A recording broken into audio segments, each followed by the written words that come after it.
This is all wrong. I shouldn't be up here. I should be back in school on the other side of the ocean. Yet you all come to us young people for hope. How dare you? Boring. Boring. Boring. Boring. You got it work. Don't tell us what we're going to feel. We're trying to solve a problem. Don't tell us what we're going to feel. I'm not telling you. Because you're in no position to dictate that. That's exactly what you're doing. You're in no position to dictate what we're going to feel.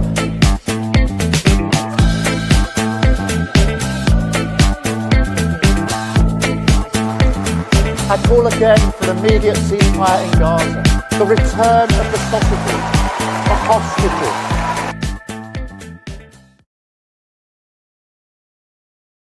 Welcome to another edition of Lembit Opik Live here on Unprecedented TV. Once again, a big thank you for you, the viewers. You make all of this worthwhile. And thank you for the massive response to our new show, Full Throttle, which is all about transport and related matters. We had the largest pickup of viewers on that we've had for any show since we launched Unprecedented TV for the first edition. You can see that on the archive, and we'll be playing it again during this week as well. Lots of other shows coming on as well. Claire Dye will be with us, of course, and you can see her work on the archive too. All of it's available there, in fact, together with the live shows. And we're going to start trying to interact on the chat for the live broadcasts too, though obviously we won't be quite so effective in responding to the chat after we have recorded it. But we'll still be active on X. You can follow me on X at Lembit Opik. Big thank you for those of you who recently followed or viewed one of my tweets, which got to over 500,000 views. That was about the migrant situation, but that's not what we're discussing today. Also, big thanks to those of you who watched Tim Scott's latest edition of Tim Scott Uncancelled. That goes out every week as well, and there's more to be done there, and some great guests coming up too. But let's get to today's subject, the big lie that's being told about the deaths in Ukraine. I was watching recently a BBC response to the deaths there, and they claimed rather dramatically that in fact the deaths amounted to something like 43,000, and then they said candidly, but we think it might be a little bit more than that. Yeah, well, it was a little bit more than that, and the reason I say that is because the actual figures can't really lie. It's hard to get them because the mainstream media don't seem to want to share them. So you get the state-sponsored British channel talking about 43,000 being a bit on the low side, but implying it's not all that far out, and repeatedly telling us that the Russians have lost hand over fist more soldiers in the battlefield than Ukraine. Can this be true? Can we decipher these figures in a reliable way? And most importantly, can we get a reasonable estimate of who's lost what? Well, as always, I go to the man who knows more about this than anyone else I know. That's Warren Thornton, investigative journalist and a bit of an expert on military matters. Warren, thanks for joining us again. And I know that you've been talking about this subject because I recently was on your show discussing this. It's so important. Let's go into this again. Once again, please remind people about your knowledge on the subject. Yeah, I was a military sniper for 6 years, and for 8 years I spent a lot of time in war-torn areas looking after aid workers. So of course you get to meet military attaches, personnel, of course aid workers, journalists, and of course embassy staff. So you make quite a lot of connections, and those connections have stayed with us through the years as they've risen up through the ranks. So I've been very, very fortunate to bump in and look after some wonderful people, and now they're looking after me. That's nicely put, and I'm very grateful that you're looking after some of the data that we need to get here. I really felt that we need to cover this subject because I think there's a big lie being told, and I think that because of the data that you've got. Let's get to brass tacks here. We're hearing stories like 43,000 dead. That's what Volodymyr Zelensky said at the beginning of the year about Ukrainian losses. Others think differently, and in fact, let's get it on the table. A Colonel was it McGregor? That was McGregor, his name, yeah. He basically said not only that these figures are wrong, but NATO and Putin both want war, but perhaps for different reasons.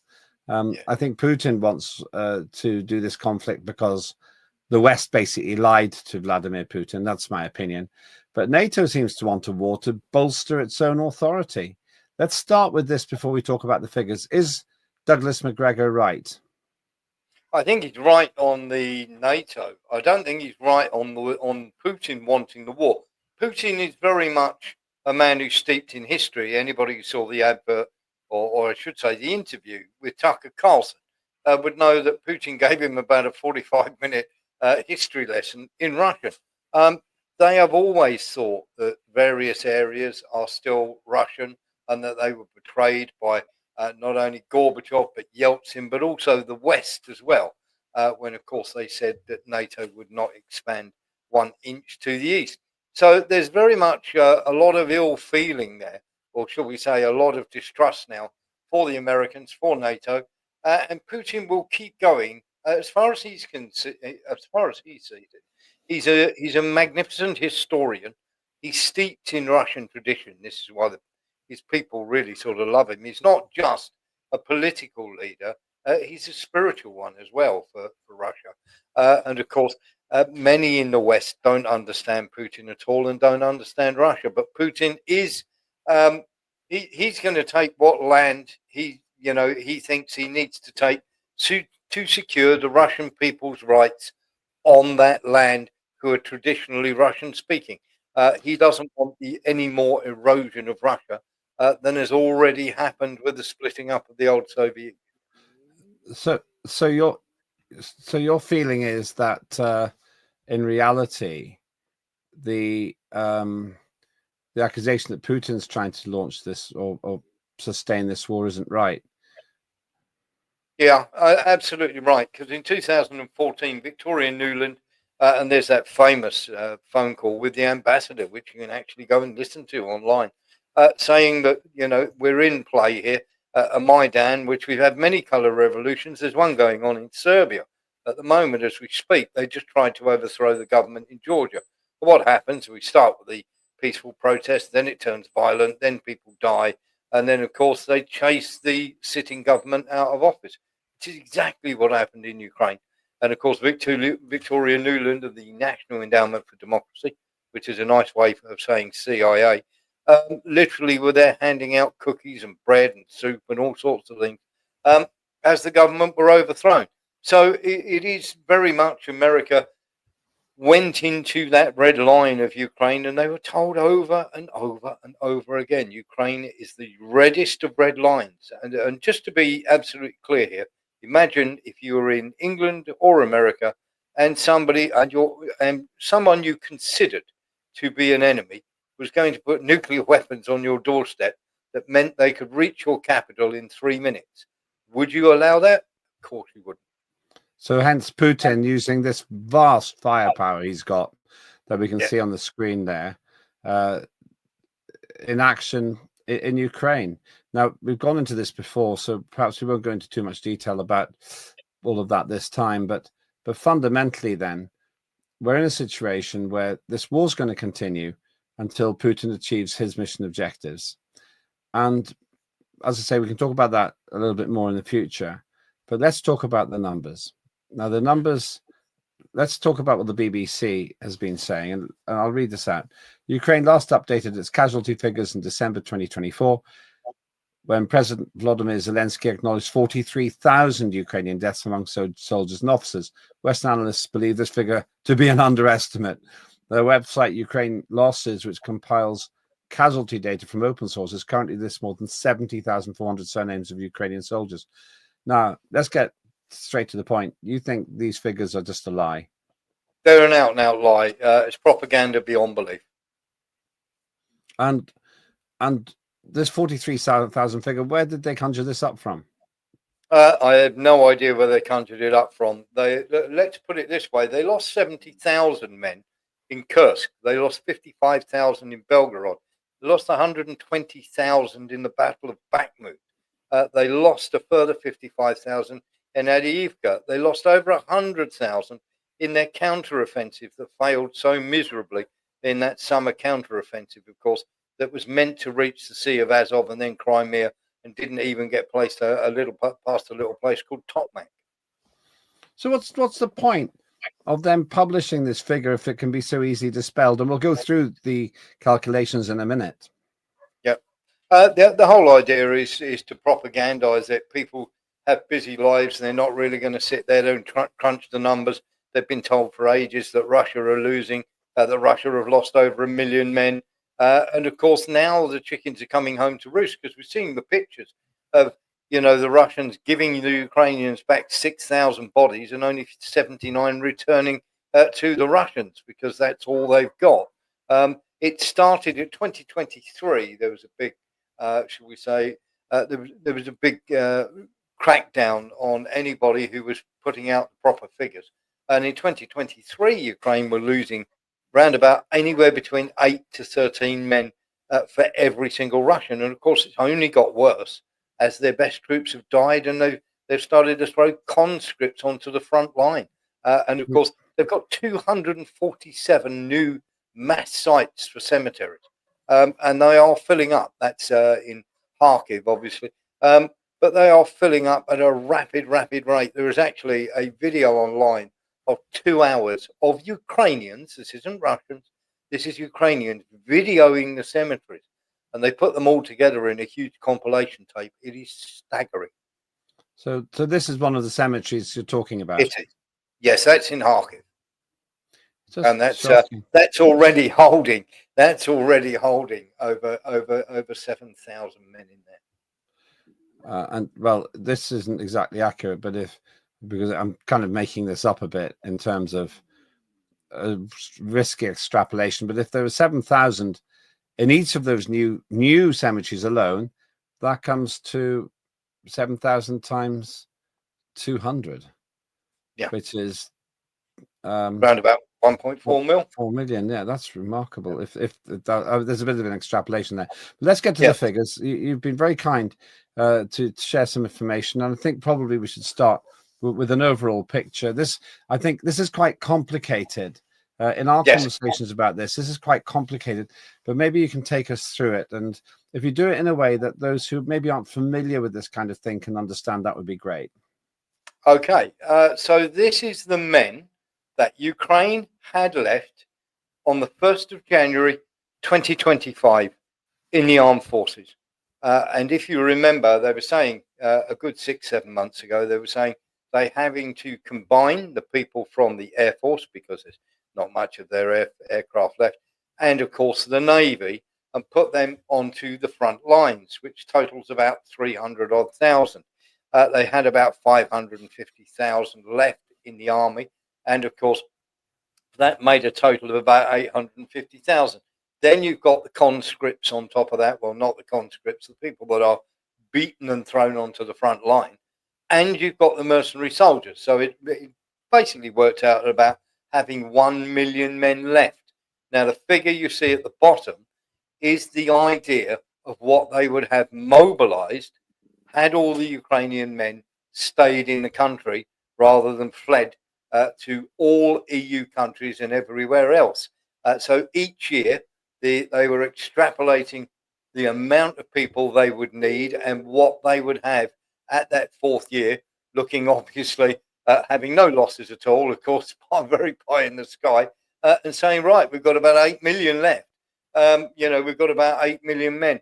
Now, we know that 5 million Ukrainians, roughly 5 million Ukrainian men have fled abroad. So when we get to the figures, we are looking, that 5 million men, they could easily, if they came back, they'd have quite a strong force, but they're not going to. They don't want a bar of this war, Lembit, and I can't say I blame them.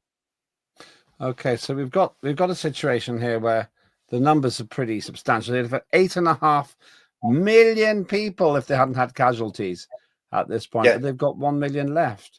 Now, there's another chart which maybe we can look at, which is clearly quite relevant. What's this about?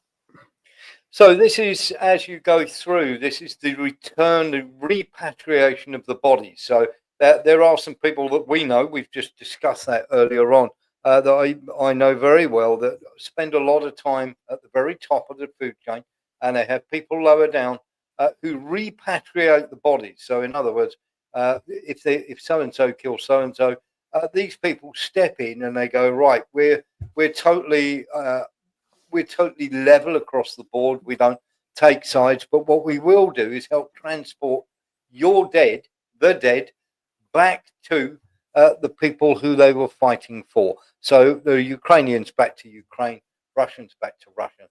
79, the last big total coming back was 79 Russians went back to Russia, and 6,000 Ukrainians went back to Ukraine.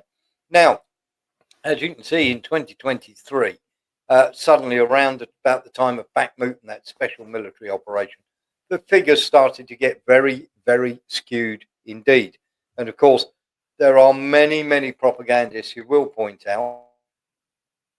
very simply point out that, of course, the Russians are advancing. So, of course, they're going to find more dead Ukrainians. That's simply not the case, because when Ukraine were on that counteroffensive, they were losing 10 men to every Russian. And, of course, you get that idiotic idea that, oh, this is nonsense. You need 3 attackers for every defender. You don't. Drone warfare changed all of that. And that was put forward as a thesis in 1991 by a young lad at a university. And everybody sort of took that as gospel, that the rule of thumb would be you'd need 3 attackers for every defender. Drone warfare changed all that completely, threw it out the window. So let's hear that figure again. 79 Russians were returned, dead Russians, and 6,000 dead Ukrainians. Yes, and there was an exchange only 2 days ago, and there was 19 Russians returned and 1,000 Ukrainians. The article that I quoted before from the BBC, British Broadcasting Corporation, says, without even any debate, that the Russians are losing far more troops than the Ukrainians. They're talking absolute nonsense. They're talking absolute nonsense, Lembit. Just imagine this for a second. Let's crunch the numbers for a second here. The Russians are able to lay down 20 times more artillery shell in firepower down on the Ukrainians than the Ukrainians can fire at Russia. Who do you think is taking the heaviest losses? Well, it's going to be the ones who are victims of that kind of heavy shelling. Ukraine have almost no air force whatsoever. They have nothing to stop the Kinzhals. They have nothing to stop the huge Grand drones that they fly in. Now, you're talking about that's behind enemy lines, let alone the front of the enemy lines. So essentially, we've just been lied to. This is essentially just it's just propaganda, like you said, coming out from the state-sponsored station in the United Kingdom, for example. Yeah, I mean, let's crunch a couple of numbers, and then I'm going to give you a staggering fact, Lembit, and then I want you to tell me what you think once I give you that piece of information. So at the start of 2022, Ukraine had a standing army of 2.2 million, 900,000 active, and about 1,300. About 1.3 million in reserve. Now they used and they burned through those fairly quickly, and they've had 3 mobilizations since then. So you had 2.2 million, plus you had 3 mobilizations totaling 1.4 million men. 1.4 plus 2.2 gives you 3.6. They say they have had 400,000 desertions, and of course there's been 400,000 mobilizations. Plus you're talking about 100,000 mercs in all that time as well. Mercs or mercenaries. Mercenary soldiers, sorry. So you've got a total pool of, since this war started, of around 4.1 million men. Okay. Now, the Ukrainian, we are saying that 2.5 million killed and wounded. We are saying the same as the Ukrainians. 400,000 have literally disappeared or gone AWOL or run off. But of course, it will be less than that because, of course, we know that they've been using ovens to burn the corpses so they don't have to make payouts to the families of the money that they owe them. And of course, let's stop you there for a minute. Tell us what you mean. Why would they be burning the bodies? Right. So very, very simply, when they signed to go and fight on the front line, for every Ukrainian soldier that dies, $328,000 are available to the family as long as they can produce the corpse. And of course, if you then total that over just the 6,000 that were returned, Lembit, that's an enormous sum of money. We're talking billions. Okay. If you did it over the course of what we are saying is 1.8, almost 1.9 million dead. Very simply, you'd be into trillions. In fact, it is 4 times the yearly GDP of Ukraine that they would owe the victims' families. I think it would be about 2/3 of a trillion, but it is a phenomenal amount of money. So they're burning the bodies to not pay at these bereaved families. Yes, it's not the first. And this is provable. This is provable. Oh, yes, absolutely, because there are many, many soldiers that have complained that they knew that soldiers were dead right at the start, and the battalion commanders receive the wages for those soldiers. So if they report them as missing, they can claim the money. They've got to report them as missing for the next 3 months. They can claim the wages for that soldier rather than report him as dead. Don't they have to pay it back? Well, apparently not. That's crazy. All right. Isn't so I interrupted you a little bit. I want to carry on with this in a moment. But before we do, I just want to remind you, as viewers, of some of the other shows that you can see right here on Unprecedented.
And we're adding shows all the time. So just keep tuning in to Unprecedented TV and you'll find a massive selection. And we're going to go into entertainment too.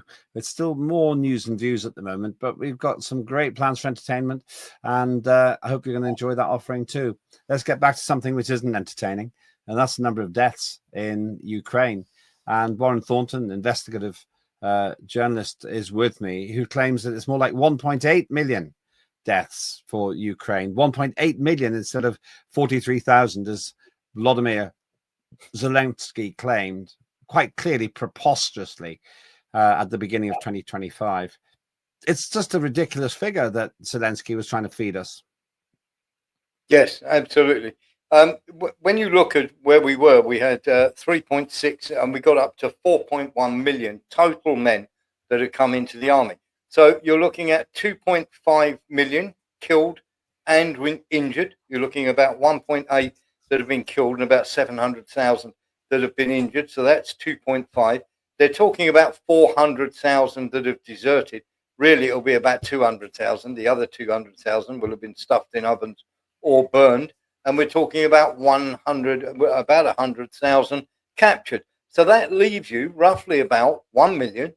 With mercenary soldiers, leaves you about 1 million at the start of January, which is exactly what they said they had. So by now, and of course, Ukraine absolutely came out and said 247,000 had died between January and August of this year. So when you look at that, that's 150. It was at the time, it was 151 days, which works out a 1,000, averaging out at 1,630. 38 Ukrainian dead soldiers per day. So who came out with that yes. figure that you just said for this year? That was the Ukrainian Defense Ministry at the time, because they were desperate for it to look bad so that they could get more money from Donald Trump. So we're meant to believe that in the first few years of this conflict, they lost 43,000, and then Yes. this year they lost 250,000. Suddenly it went through the roof. Yeah, but it doesn't do that. You've seen by that chart, it goes up exponentially. So, of course, it started out 4-1, then it went 8-1, 10-1, 16, 20, and now it's in the high 20s to 1. And I'm going to give you a stat that makes it much, much easier to realise and believe that they are lying, and the figures that our guys that have been doing this for 30 odd years are correct, and they're always accurate. They're always incredibly accurate. This stat will blow your mind. So the front is over 1,000 miles long. Okay? If you say that Ukraine lose 1.5 men per mile of that front over 1,100 days, that comes to almost 1.8 million men. Right. Yes. That's not very many people, though. That doesn't sound plausible.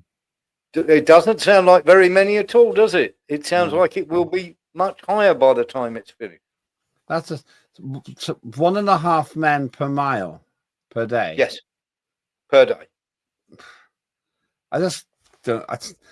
Although now I'm arguing totally against Zelensky, yes, it just sounds too low.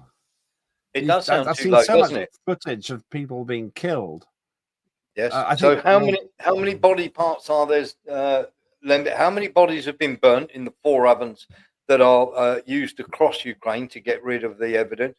How many are buried in mass graves? How many are buried under rubble? How many are there bits? Now, they are saying that at the moment it's 2.5 million killed and wounded, but they always say for every 2 bodies that are found, there's one that you don't find, or there's only bits of it, or you find much later when you find the bones, or you find these mass graves. So the figure is likely to be higher. When they said 2.5 million killed and wounded, they were being very conservative. There's a memo which you cover as well. What's this about? Now, this was done, the BBC, of course. BBC, bless them. The people who say there's only 43,000 dead. They decided they wanted to use someone called Media Zone to do their find out exactly what was happening in 2023. They commissioned a survey, and of course this report came back, and it says quite clearly it's catastrophic, the losses. They're anywhere between 7 and 13 to 1 for the Ukrainian side, and of course the Ukrainians are lying through their teeth. The whole report says this, and it says, but it is accurate. Now, this is in 2023. They're turning around and saying it is accurate, because when they say about the Russian losses being that high, it's actually based on their own losses, the Ukrainian losses. And of course, this, of course, was never then published. And of course, Media's owner were told, no more of your help, thank you very much. And they dropped them like a hot rock. But they still sort of do this sort of thing. But this leak that you hear of the 1.7, with the Russian hackers and everything else saying killed and wounded, that's half of it. I mean, this isn't the ones that you see. You always get this. The Ukrainians will know of some. The Russians will know of some. Both will lie. You rely on boots on the ground, people on the ground, knowing where cemeteries are, knowing what battalion losses are. Let me give you for instance. So 200. You were talking about 200,000 on top of the 2 million, so 2.2 million at the start. Now, they had, when you look at the brigades that they had at the start, let me just read this for you. Ukraine's armed forces were 2.2 million, 131 brigades. Now, normally, you would have anywhere, a normal brigade would have 5,000 men in. So 131 brigades, Lembit, that's 665,000 men. Then you're talking 15 artillery brigades. So you're talking 15 times 5,000 again. 14 anti-aircraft brigades, 105 fixed-wing combat aircraft, 209 rotary wing combat aircraft, 8 maritime patrol craft, electronic warfare, and everything like that. So that is the size of the armed force that they had when they started out. Now, these brigades have barely got any men left in them. And of course, they've had to reform brand new ones. So you're talking, 170th Brigade, 166th Brigade. So we're talking brigades of around 5,000 men that are decimated down to a couple of hundred. Shocking. Let's look at the. I'm not questioning you too much here because I'm fairly convinced by it. I don't expect necessarily the viewers to be convinced. You have to consider this yourself. I want to. Yeah. And we won't go further into it, but you go into a lot of detail, and we go through a lot of this on your show, which will be broadcasting too. And if you want to see that, that'll be at 11 o'clock if you're watching it on the live day, 11 o'clock, and that's the first hour. Warren will tell you how you can see the full 2 hours a little bit later on, but the first hour will be from 11 a.m. till midday, pretty much 5 days a week as well. But you need to go through Warren's paywall if you want to get the full 2 hours. So that's just something to note. Also, I'm told, by the way, from the gallery, we've got a slightly unstable connection today, so apologies if it's a bit jumpy, but the sound is fine. So let's continue. And thank you for your patience, viewer, if you're seeing it as being a little bit jumpy. There's a big initiative in one part of Ukraine now. Pokrovsk, is it? Oh, Pokrovsk. Yes. Yeah, I said it wrong there. What are we seeing here? What's happening? So basically what we have is the Ukrainians, they have these Azov Brigade, which is the nice term for them is nationalists. The actual term for them is neo-Nazis. They have been held back while they've been on the border, throwing people back onto the front lines. And of course, these people have then had to go over onto the front lines. And now, of course, the Ukrainians are trying to hold on to Pokrovsk. So they've had to commit what you would call, it is, if you like, if you go back to the war, it is their equivalent of the Waffen SS, the crack troops. And they've had to throw them onto the front lines, which has seen the Russians do the usual tactic of retreat back a little way. And then, of course, they then fill those positions that the Russians were in, and the Russians just bomb the living daylights out of them. So it's not a terribly smart move. No, they've done this before. They do it over and over and over again. And the Ukrainians or these Azov guys are so filled with hatred for Russians that they're like lemmings. They just go flying in there. And there's a fine line between bravery and stupidity, I'm afraid, Lembit. Meanwhile, talking about bravery and stupidity, we had a prime minister who, let's just remind ourselves what he said in March to Volodymyr Zelensky. Now, I should just say that I tweeted on this, put an X out, and I did a survey asking the public if they were completely behind Volodymyr Zelensky. And by a small majority, 40,000 people voted in it. It was quite significant. I know that there'll be bots and some messing around with it, but a small majority said no, they weren't behind Volodymyr Zelensky. But the day before I put that tweet out, this is what Keir Starmer ludicrously said to Volodymyr Zelensky, but not in my name.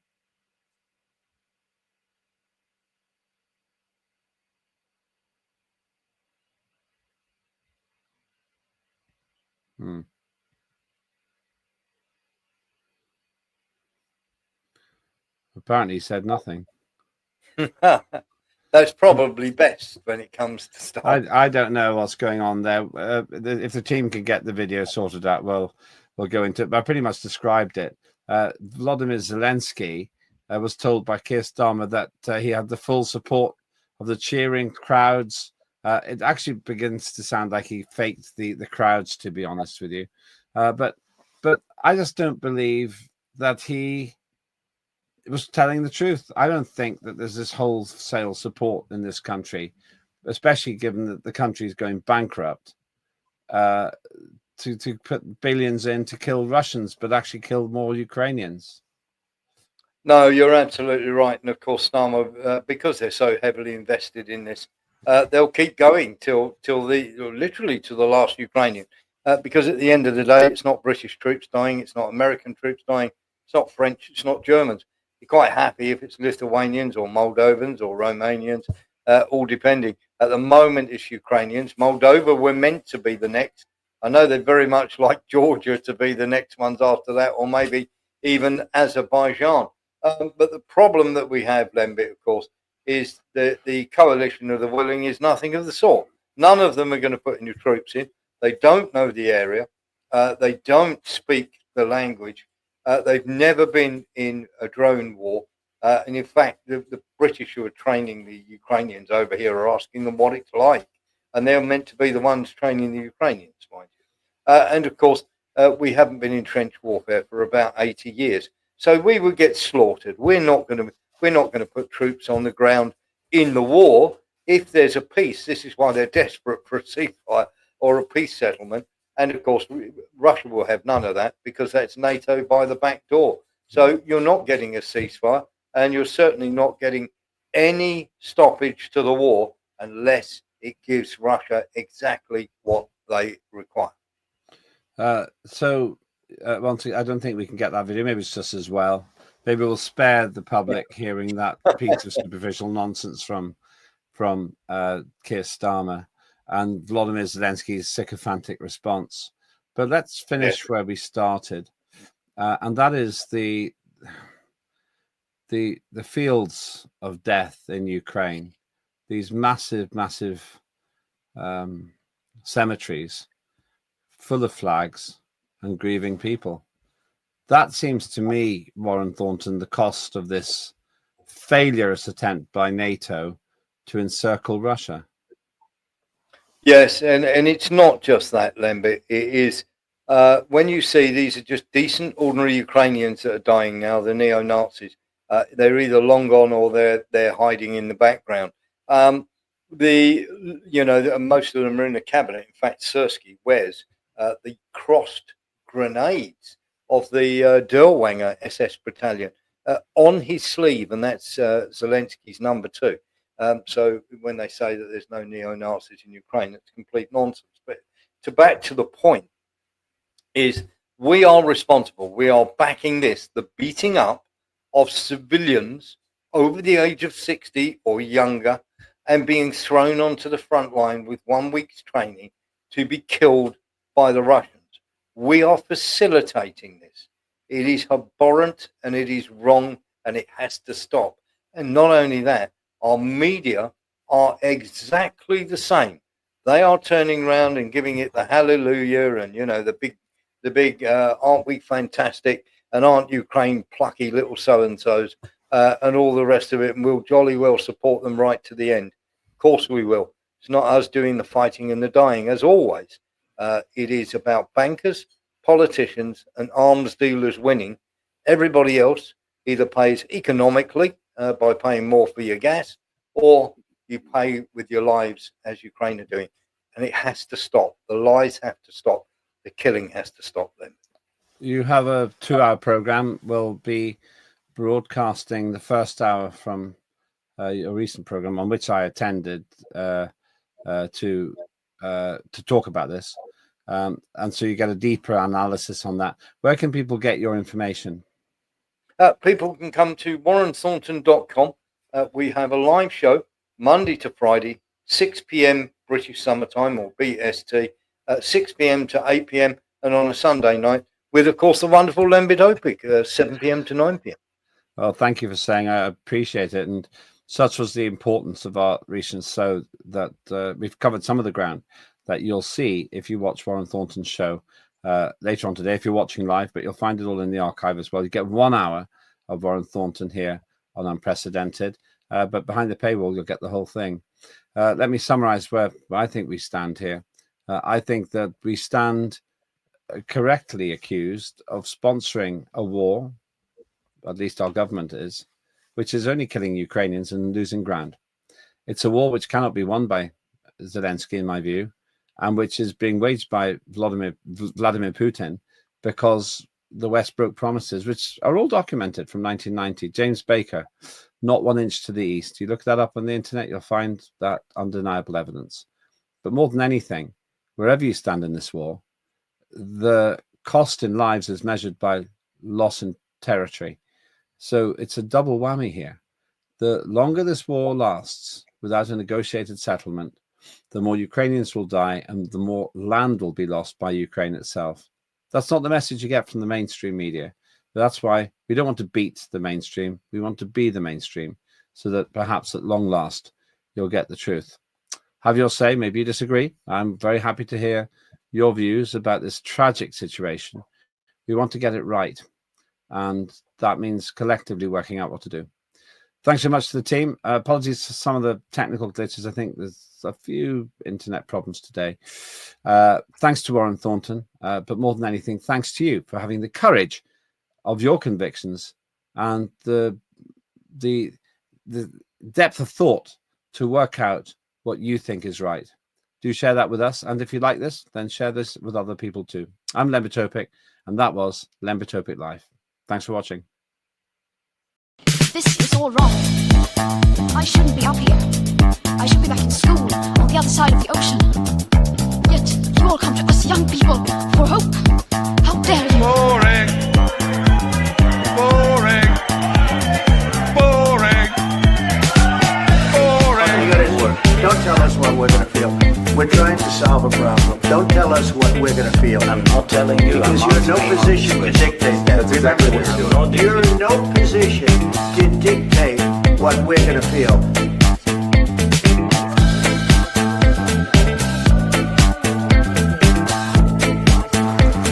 I call again for an immediate ceasefire in Gaza, the return of the sausages, the hostages,